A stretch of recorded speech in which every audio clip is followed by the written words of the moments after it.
Halo semuanya. Sebelum kita mulai cerita ini, pastikan kalian sudah berada di tempat yang aman dan nyaman. Matikan lampu, pasang headset, dan dengarkan cerita ini sampai selesai.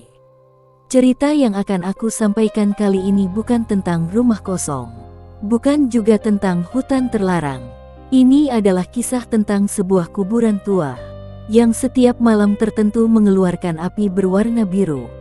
Api yang tidak membakar tubuh, tapi menghanguskan jiwa. Warga sekitar menyebutnya sebagai pertanda. Bukan pertanda baik, melainkan peringatan bahwa ada sesuatu di sana yang tidak pernah benar-benar mati. Inilah kisah berjudul Kuburan dengan Api Biru, part pertama.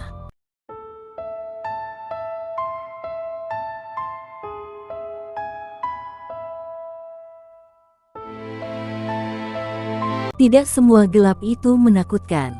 Namun di desa Sukamerta, gelap justru adalah pertanda bahwa sesuatu sedang terjaga. Desa ini terletak jauh dari kota, dikelilingi hutan dan perbukitan kapur.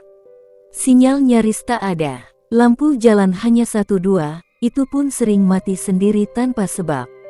Tapi yang paling membuat desa ini berbeda adalah kuburan tua di ujung barat desa. Kuburan itu sudah ada sebelum desa ini diberi nama. Tidak ada papan, tidak ada catatan resmi. Yang semua orang tahu hanyalah satu hal. Jangan mendekat setelah maghrib. Warga sering melihat cahaya biru menyala samar di sana. Bukan api unggun, bukan obor, tapi api kecil berwarna biru yang muncul di atas tanah makam. Mereka menyebutnya api penjaga kuburan. Namaku Raka. Aku datang ke desa ini karena pekerjaan. Sebagai pembuat konten dokumenter horor, tempat seperti Sukamerta adalah ladang emas. Awalnya warga menolak diwawancarai. Mereka ramah, tapi selalu menghindari topik kuburan. Bukan buat orang luar, kata Pak Lurah singkat. Namun satu orang mau bicara. Namanya Mbah Sarto, penjaga kuburan yang usianya sudah lebih dari 70 tahun. Wajahnya keriput, matanya cekung, suaranya berat. Api biru itu bukan penampakan, katanya pelan. Itu peringatan. Aku menertawakan itu dalam hati. Sampai Mbah Sarto menatapku dan berkata, "Kalau kamu datang ke sana malam Jumat Kliwon, jangan pulang sendirian."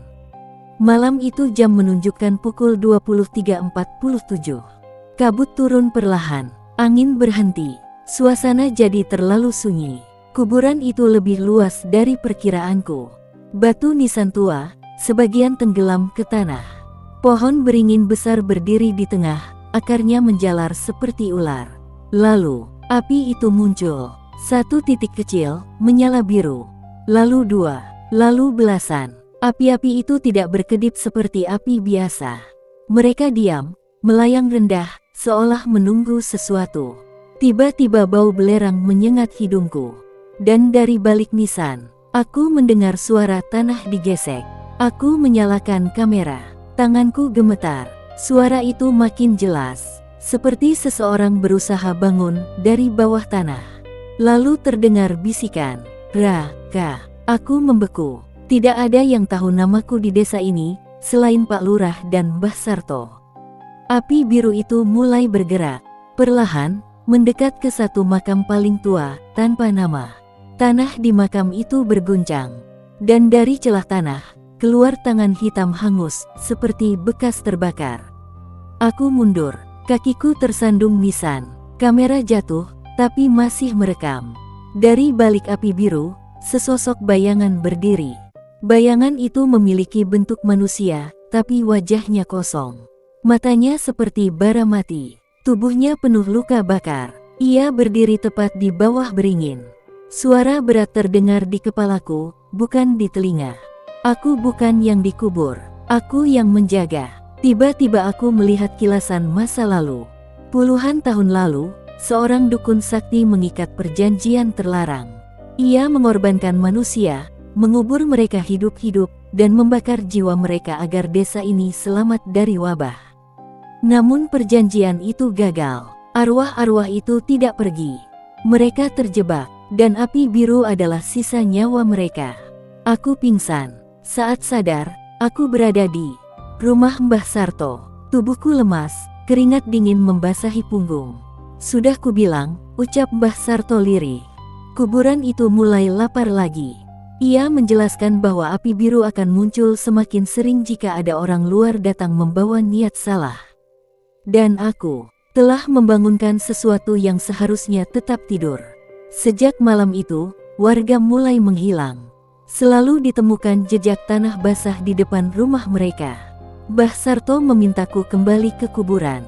Harus ditutup, katanya, atau desa ini habis. Malam Jumat Kliwon tiba.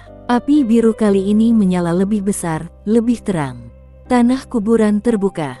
Sosok-sosok hangus bangkit satu persatu.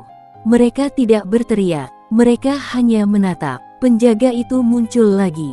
Kau yang membangunkan, kau yang menutup. Aku diseret ke tengah kuburan. Api biru melingkariku. Aku membaca doa seadanya, menangis, menyesal. Dan tiba-tiba, api itu padam. Pagi harinya, kuburan itu hilang. Tanahnya rata. Tidak ada nisan. Tidak ada pohon beringin. Warga selamat. Tapi, mereka tidak lagi mengingat kuburan itu pernah ada. Semua rekaman kameraku rusak, kecuali satu file audio. Isinya hanya suara api dan bisikan. Kami belum pergi. Aku pulang ke kota. Berhenti membuat konten horor. Namun beberapa bulan kemudian, aku melihat berita. Warga melihat api biru di kuburan lama pinggiran kota. Lokasinya hanya 3 km dari rumahku. Sekarang aku tahu, api biru tidak menjaga kuburan. Kuburanlah yang menahan mereka. Jika suatu malam kamu melihat cahaya biru menyala di tanah kosong, jangan mendekat, karena mungkin mereka sedang mencari penjaga baru. Apa yang Raka lihat malam itu bukanlah akhir. Api biru yang menyala di kuburan itu baru saja terbangun, dan sesuatu telah memperhatikan kehadirannya. Masih banyak rahasia yang belum terungkap, masih banyak larangan yang akan dilanggar, dan masih ada harga yang harus dibayar. Jika kalian merasa ada yang tidak beres setelah mendengar cerita ini, itu wajar, karena terkadang cerita horor tidak berhenti saat narasi berakhir.